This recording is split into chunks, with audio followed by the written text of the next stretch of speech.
अब हम लोग सिविक्स के बारे में पढ़ेंगे। हिस्ट्री ज्योग्राफी हम लोगों ने खत्म कर लिया। अभी हम लोग सेकंड सेमेस्टर में हैं डीएलएड के। और अब सिविक्स या पॉलिटिकल साइंस आप कह लीजिए, नागरिक शास्त्र इसे कह लीजिए, इसके छोटा सा है। आपके संविधान के बारे में इसमें जानकारी है, संविधान के बारे में है, आपके नागरिकता के बारे में है, फंडामेंटल राइट्स, फंडामेंटल ड्यूटीज, नीति निर्देशक तत्वों के बारे में अब हम लोग जानकारी प्राप्त करेंगे। और बहुत इंटरेस्टिंग है। इसके टर्मिनोलॉजी आपको ध्यान में रखनी पड़ेगी और थोड़ा समझना पड़ेगा। तो आप शुरू करते हैं। जो पहला चैप्टर है आपका वो ये है कि संविधान किसे कहते हैं, संविधान के गठन की भूमिका, संविधान का गठन, ये दोनों लगभग एक ही है। इसके बाद संविधान की प्रस्तावना एवं विशेषताएं, मतलब संविधान की विशेषताएं क्या हैं। तो आज हम लोग इसे पढ़ेंगे। तो पहले तो संविधान किसे कहते हैं।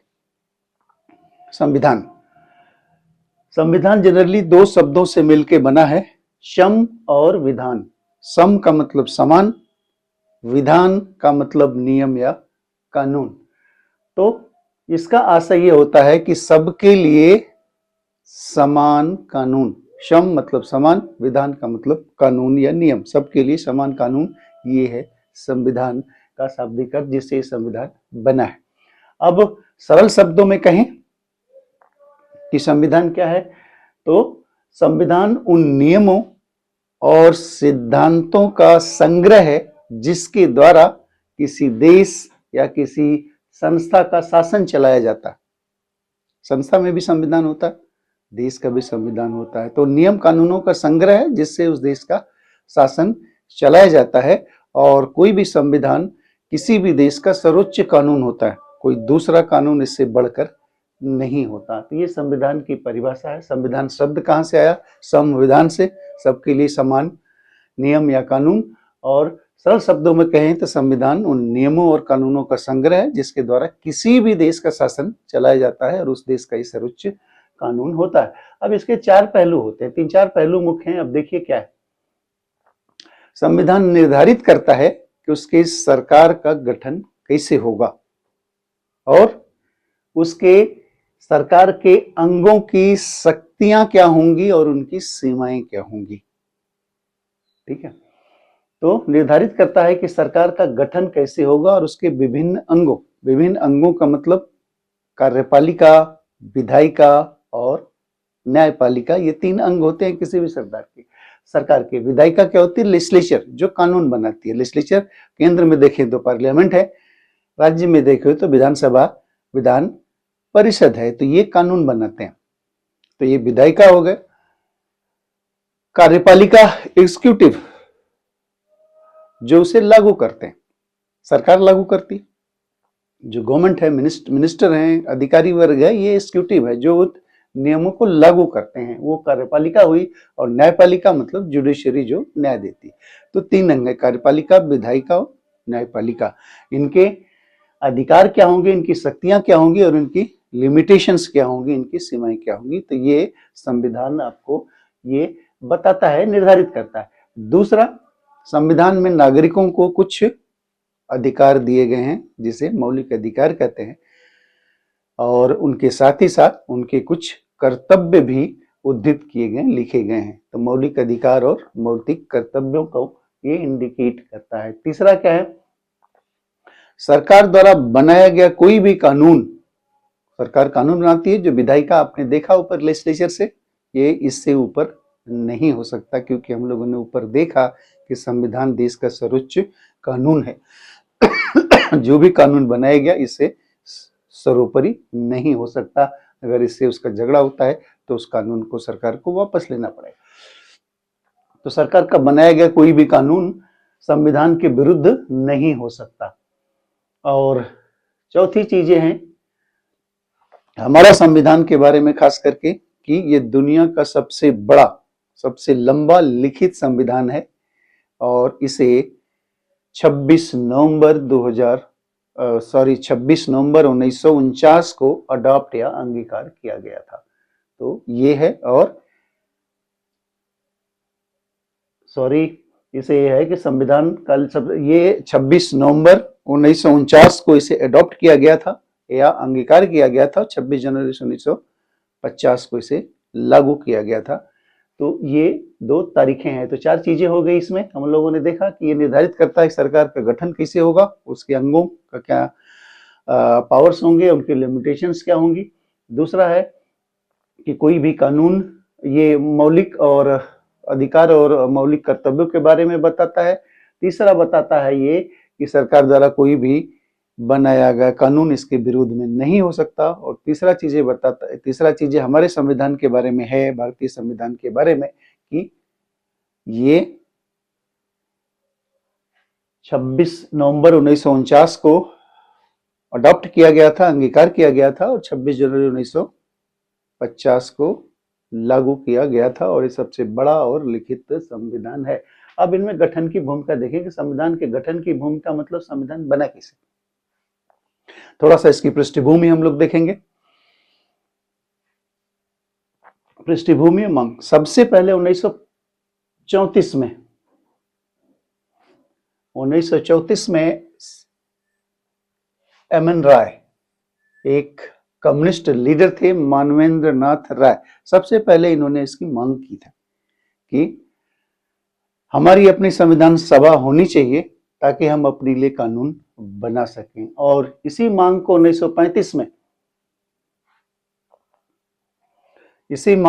1935 में भारतीय राष्ट्रीय कांग्रेस ने पहली बार आधिकारिक रूप से मान ली और एक संविधान सभा के गठन की मांग की।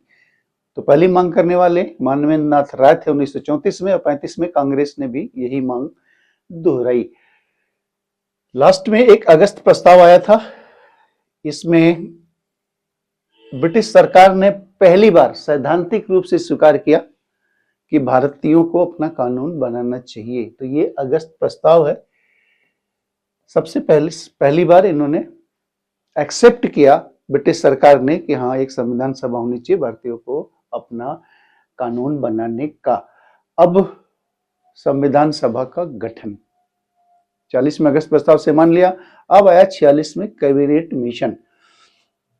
कैबिनेट मिशन 46 में आया था और इसी कैबिनेट मिशन योजना के आधार पर एक संविधान सभा का गठन किया गया। संविधान सभा का गठन हुआ तो उसमें 300, उस समय चूंकि यूनाइटेड था, दोनों देश भारत पाकिस्तान नहीं बना हुआ था 46 में, तो 389 मेंबर्स या सदस्यों का एक संविधान सभा का गठन किया गया। और बाद में जब देश आजाद हो गया, बट गया भारत और पाकिस्तान, तो लगभग 90 सदस्य कम हो गए। तो फिर ये 289 सदस्य रह गई। तो इस 289 सदस्यों ने ही हमारे संविधान का निर्माण किया। इसमें बहुत सी समितियां बनी थी और काफी समय इनको लगा। अब निर्माण की प्रक्रिया के महत्वपूर्ण पड़ाव देखते हैं। तो देख लिया संविधान सभा का गठन कैसे हुआ और अब प्रक्रिया क्या क्या मुख्य प्रक्रिया रही। तो संविधान सभा बन गई। इसके बनने के बाद इसकी पहली बैठक 9 दिसंबर 1946 को हुई। पहली बैठक इनकी 9 दिसंबर 1946 को हुई, जिसमें सच्चिदानंद सिन्हा को अंतरिम अध्यक्ष बनाया गया या कार्यकारी अध्यक्ष इनको बनाया गया पहली बैठक में, और उन्होंने इसकी अध्यक्षता की थी। तो संविधान सभा का पहला अध्यक्ष, कार्यकारी अध्यक्ष सच्चिदानंद सिन्हा। ये सवाल आता है तो आपको याद होना चाहिए, लॉर्ड सिन्हा भी बोलते हैं। तो इनको अस्थायी अध्यक्ष या कार्यकारी अध्यक्ष चुना गया था। 2 दिन बाद फिर 11 तारीख को बैठक हुई और 11 तारीख में डॉक्टर राजेंद्र प्रसाद को निर्विरोध अस्थायी अध्यक्ष चुना गया, परमानेंट अध्यक्ष चुना गया। तो हमारे संविधान सभा के अध्यक्ष कौन थे? तो डॉक्टर राजेंद्र प्रसाद। 2 दिन बाद फिर इसमें बैठक हुई 13 दिसंबर को, और इस दिन पंडित जवाहरलाल नेहरू ने एक उद्देश्य प्रस्ताव, जिसको अंग्रेजी में ऑब्जेक्टिव रेजोल्यूशन कहते हैं, वो प्रस्तुत किया संविधान सभा के समक्ष। और इसी आधार पर आगे चल के हम लोग पढ़ेंगे कि संविधान का प्रस्तावना या उद्देशिका का आधार ये बना। तो जवाहरलाल नेहरू ने 23 दिसंबर को ऑब्जेक्टिव रेजोल्यूशंस या उद्देश्य प्रस्ताव प्रस्तुत किया और जिसे बाद में चल के लगभग एक महीने के बाद 22 जनवरी 1947 को संविधान सभा ने स्वीकार कर लिया या अडॉप्ट कर लिया या अंगीकार कर लिया इस उद्देश्य प्रस्ताव को। तो ये उद्देश्य प्रस्ताव के बारे में हो गया। अब बीच में कोई इंपॉर्टेंट इवेंट हुआ नहीं और देश का बंटवारा हुआ अगस्त 1947 में। उसके बाद संविधान का फिर काम शुरू हुआ। तो 29 अगस्त 1947 को डॉक्टर भीमराव अम्बेडकर की अध्यक्षता में प्रारूप समिति बनी और इन्हें जिम्मेदारी दी गई कि आप संविधान का मसौदा तैयार करें। BN. Rao, sir BN. Rao को संविधान सभा के कानूनी सलाहकार या संवैधानिक सलाहकार के रूप में अपॉइंट किया गया। अब संविधान को बनाने में कितना समय लगा? तो 2 वर्ष 11 माह और 18 दिन का समय लगा। 2 साल 11 माह 18 दिन का समय मिला, मतलब लगभग 12 दिन।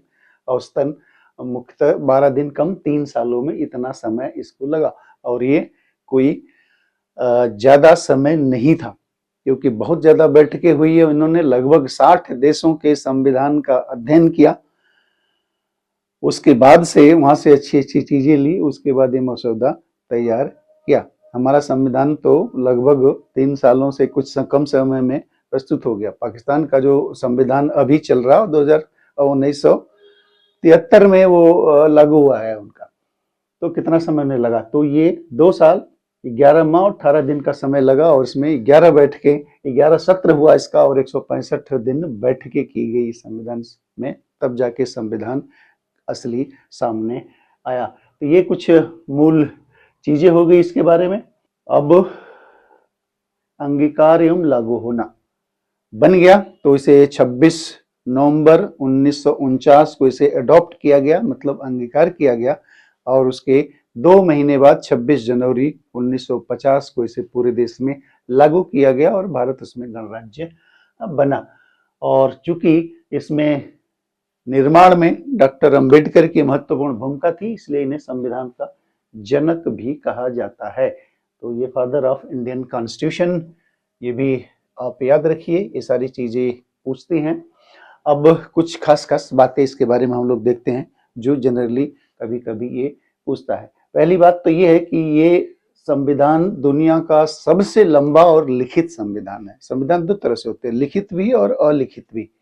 अलिखित संविधान जैसे ब्रिटेन का संविधान अलिखित है, लिखित संविधान जैसे हमारा संविधान है, अमेरिका का यूनाइटेड स्टेट्स ऑफ अमेरिका का संविधान है, वो लिखित है। तो हमारा संविधान दुनिया का सबसे बड़ा और लिखित संविधान है, ये चीज आपको जाननी चाहिए। दूसरा, मूल संविधान जो हुआ था उसमें 395 आर्टिकल, 22 इसके भाग और 8 अनुसूचियां थी।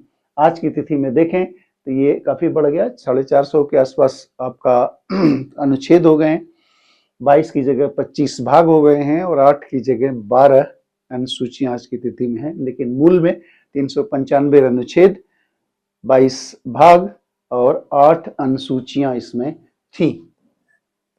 संविधान सभा की अंतिम बैठक जो कि लागू 26 जनवरी 1950 से हुआ और इसकी अंतिम बैठक हुई थी 24 जनवरी 1950 को।